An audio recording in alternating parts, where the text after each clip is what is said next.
Todos hemos tenido un presentimiento que resultó ser correcto, una sensación ominosa minutos antes de recibir malas noticias, la sensación de que alguien está mirando a través de una multitud, y de hecho es así.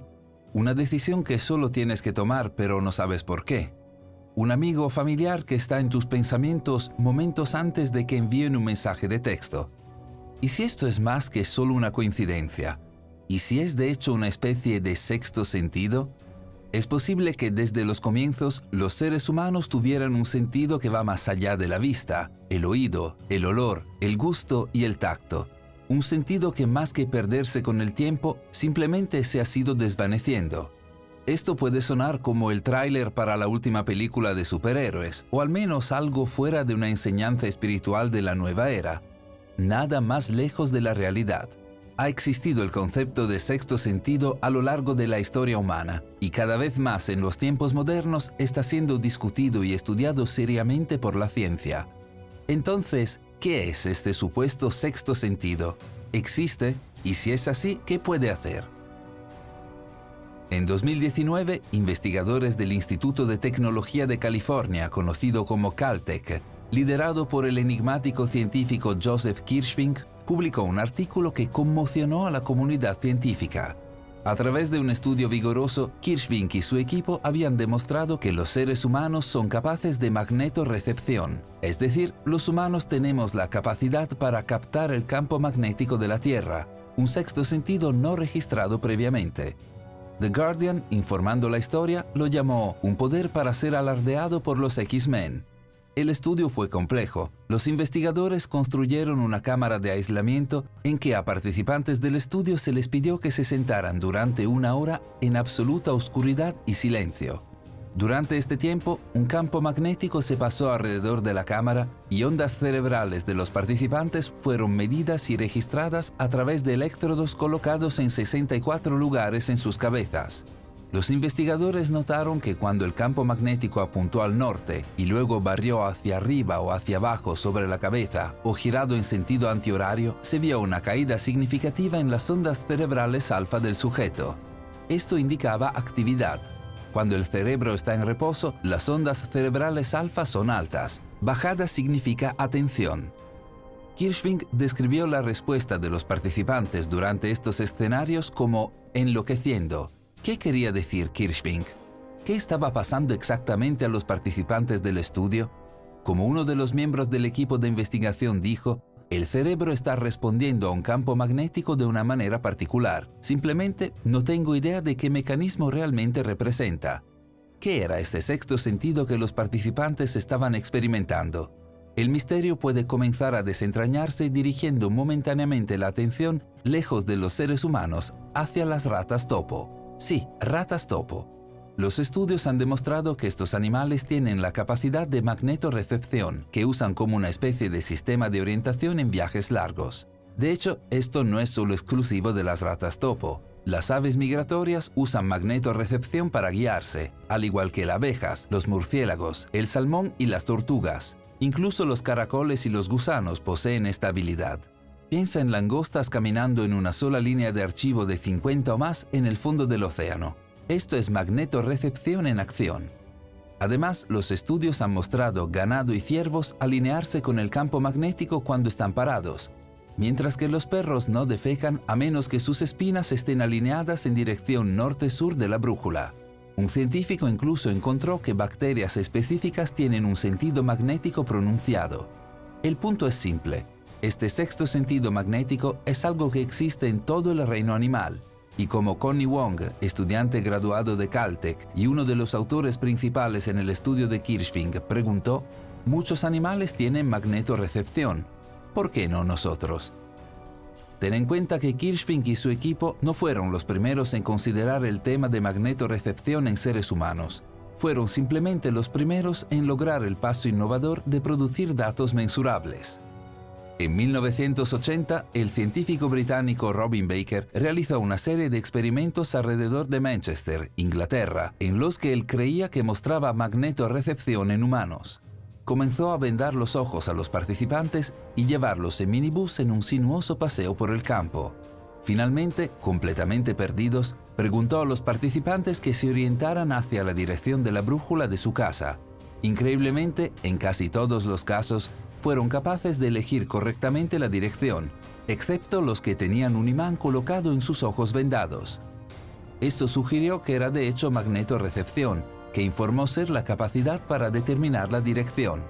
El imán actúa como una interrupción del campo magnético natural. Baker produjo resultados similares con andadores y sillas giratorias, incluso realizando tales experimentos en televisión. Sin embargo, cuando Baker fue a los Estados Unidos para recrear sus experimentos para científicos escépticos en lugares como las universidades de Princeton y Harvard, fallaron en darse los resultados que había prometido. Baker fue etiquetado como charlatán y farsante, hasta que años después se descubrió que las estaciones de radio AM interferían con los campos magnéticos. Baker había hecho por primera vez sus experimentos en Manchester, que no tenía estaciones de AM en ese momento, antes de llegar al noreste de Estados Unidos, que estaba saturado de ellas. Eso explica su fracaso para replicar sus experimentos en ese momento. No es sorprendente que el increíble inventor Nikola Tesla, quien estaba muy adelantado a su tiempo, ya lo sabía y ha sido citado diciendo lo siguiente: ondas alfa en el cerebro humano están entre 6 y 8 hercios. La forma en que la frecuencia de la cavidad humana resuena es entre 6 y 8 hercios. Todos los sistemas biológicos operan en el mismo rango de frecuencia. Las ondas alfa del cerebro humano funcionan en este rango y la resonancia eléctrica de la Tierra está entre 6 y 8 hercios. Por lo tanto, todo nuestro sistema biológico, el cerebro y la Tierra misma, trabajan en las mismas frecuencias. Si podemos controlar ese sistema de resonancia electrónicamente, podemos controlar directamente todo el sistema mental de la humanidad. ¿Podría ser esta la razón por la que los gobiernos de todo el mundo están construyendo torres 5G en masa en las zonas más pobladas y precisamente delante de hogares y escuelas? Estas torres están emitiendo frecuencias armadas que alteran los campos electromagnéticos naturales de nuestro cuerpo. Pueden dañar el ADN y provocar cáncer, causar daño oxidativo que puede causar envejecimiento prematuro, interrumpir el metabolismo celular, causar cáncer de cerebro y potencialmente conducir a otras enfermedades mediante la generación de proteínas de estrés.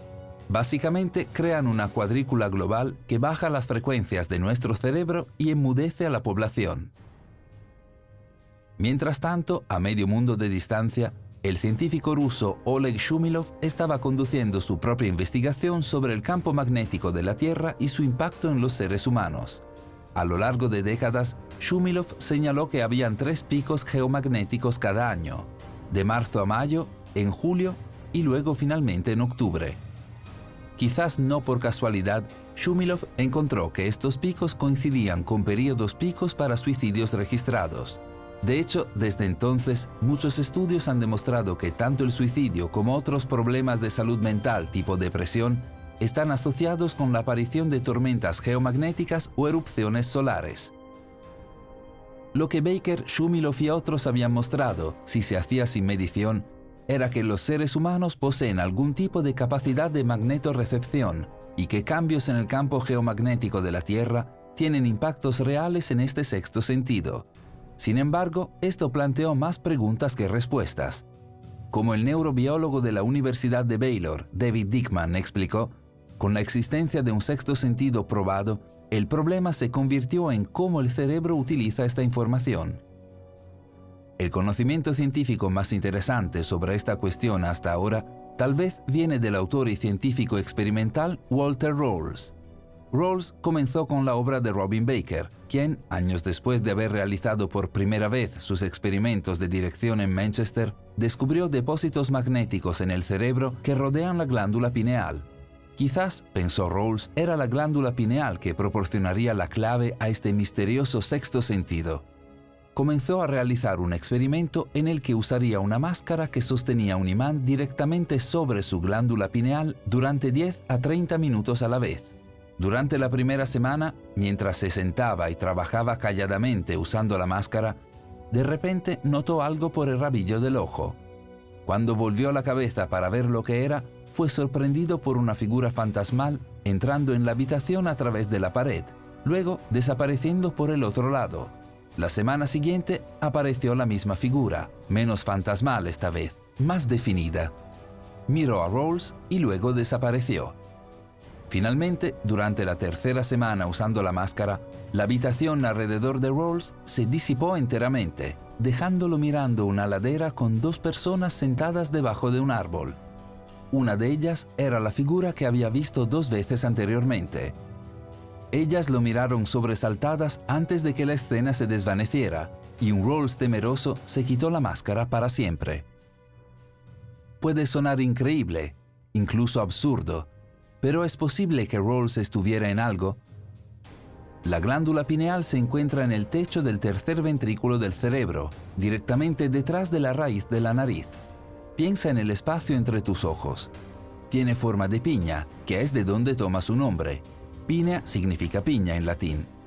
Se sabe que produce melatonina y serotonina, y de hecho, la glándula pineal es un regulador crucial de las funciones del cuerpo, de los ciclos biológicos, el crecimiento, el sueño, el metabolismo, las hormonas y el desarrollo sexual. Más misteriosamente, la glándula pineal produce sustancias químicas llamadas beta-carbolinas, neuromoduladores que tienen el mismo efecto de productos farmacéuticos como Prozac y el químico conocido como DMT, una hermana de la ayahuasca, una bebida ceremonial psicodélica utilizada por las tribus de la selva amazónica. ¿Era posible que Rawls hubiera alterado la producción de estos químicos con su máscara magnética? Independientemente, parece que esta pequeña glándula posee un poder inusual y descomunal, un poder que los científicos aún no conocen. Como dijo la profesora de Fisiología y Neurología de la Universidad de Michigan, Jimo Borgigin, todavía nos falta una comprensión completa de la glándula pineal. Numerosas moléculas se encuentran en la pineal, muchas de las cuales se encuentran únicamente por la noche, y no tenemos una idea clara de cuáles son sus funciones. Con la ciencia desconcertada, debe estar fuera del ámbito de la ciencia del que se obtienen conocimientos. Considera a los antiguos egipcios, para quienes la glándula pineal era una representación del poder, sabiduría y buena salud. El ojo de Horus, entre los símbolos egipcios más conocidos, es en realidad una representación de la glándula pineal dentro del cerebro. Además, encima del bastón del dios Osiris se sienta una piña, otra referencia pineal.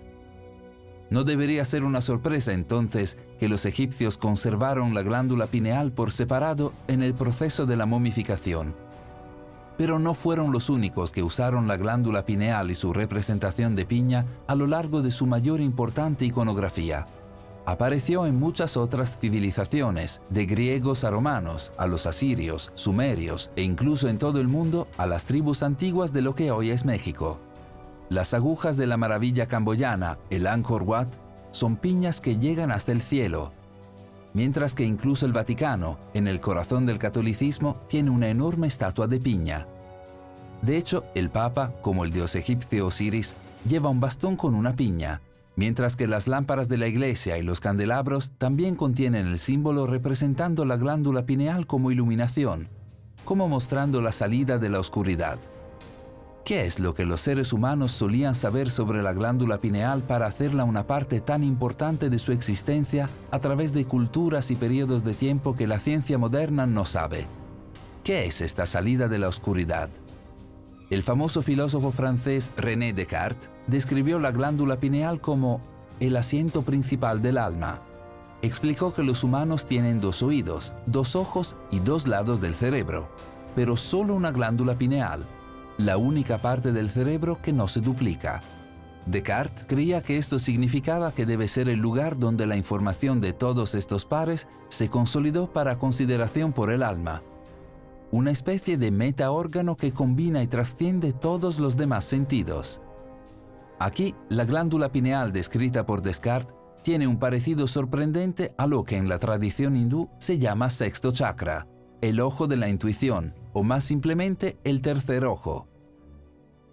Curiosamente, descubrimientos científicos recientes han demostrado que la glándula pineal, en realidad, tiene una composición de tejido extrañamente similar a las retinas de los ojos. Bajo un microscopio, las células parecen casi idénticas. Debido a esto, los científicos han postulado que la glándula pineal puede de hecho ser los restos de un ojo real sobrante evolutivamente de un antepasado prehistórico, como alas de avestruz, pero tal vez este tercer ojo no sea tanto sobrante como olvidado. Quizás el sexto sentido descubierto por Kirchfink y su equipo de hecho fue redescubierto. Un conocimiento antiguo una vez celebrado a través del arte y la espiritualidad, una habilidad que los seres humanos no han perdido, sino que simplemente perdieron su conocimiento. Pero si la glándula pineal es la fuente de un sexto sentido del que los humanos han perdido el conocimiento, ¿qué podría significar el retorno de esta conciencia? En la tradición hindú, el tercer ojo es una fuente de sabiduría intuitiva, conocimiento del pasado, presente y futuro.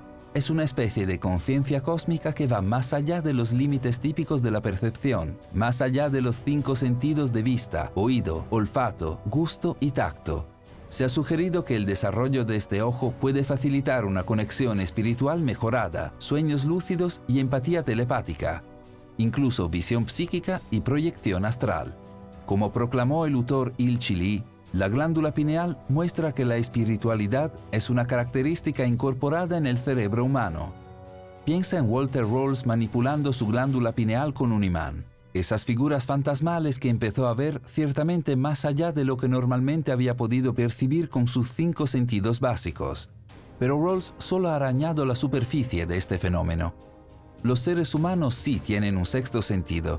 Eso es ahora irrefutabilmente conocido gracias a Kirchfink y su equipo de científicos de Caltech. Lo que queda por ver es qué tipo de poder puede tener este sexto sentido. ¿Qué tipo de secretos, una vez conocidos por los antiguos pero ya perdidos para la humanidad, podría revelar? ¿Qué significa este literal y tercer ojo espiritual y qué realmente podría ser capaz de hacer? Gracias por ver. Pulsa el botón me gusta si te gustó este video. Si eres nuevo, suscríbete y pulsa el botón de notificación para que no te pierdas los videos asombrosos aún por venir.